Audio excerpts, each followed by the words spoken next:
to the other big news. South Korean workers in America have been deported. Now, work at Hyundai's U.S. battery factory site in Georgia has been paused. There were as many as 450 workers that were detained in a massive U.S. immigration raid.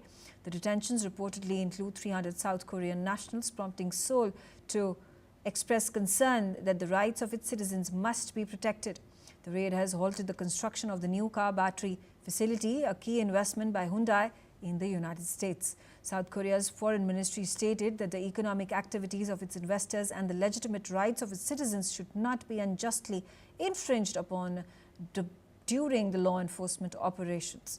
The U.S. authorities have not provided further details on the reasons behind the mass detentions, leaving the future of the project uncertain.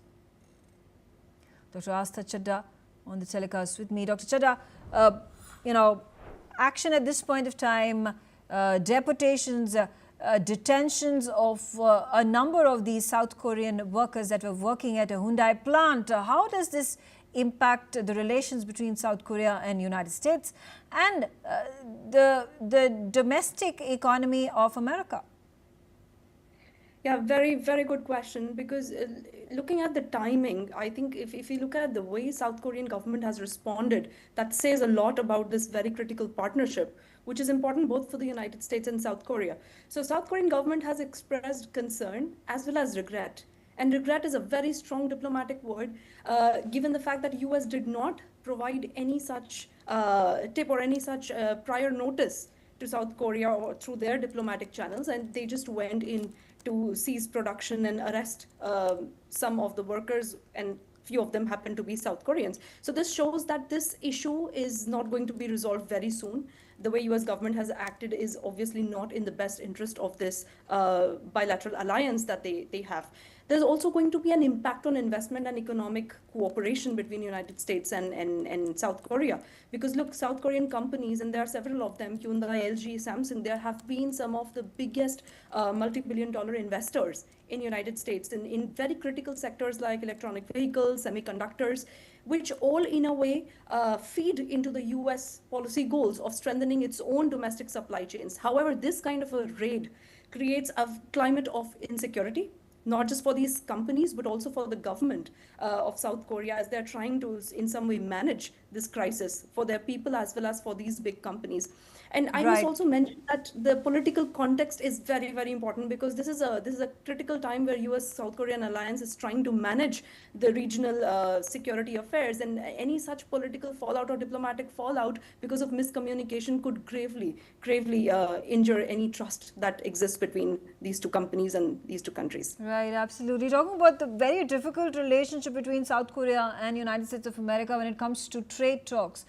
South Korea has been trying to persuade, trying to urge the Trump administration to reduce those tariffs to 15%. There has been no such response, no such action taken in favor of South Korea, particularly with regards to the auto tariffs that South Korea is bound to get negatively impacted by. And again, this Hyundai plant that is being targeted because the workers have been removed from completing the construction work. How do you think that is going to, again, impact on the American economy? Can American economy sustain without allowing South Korean auto parts vehicles into the market?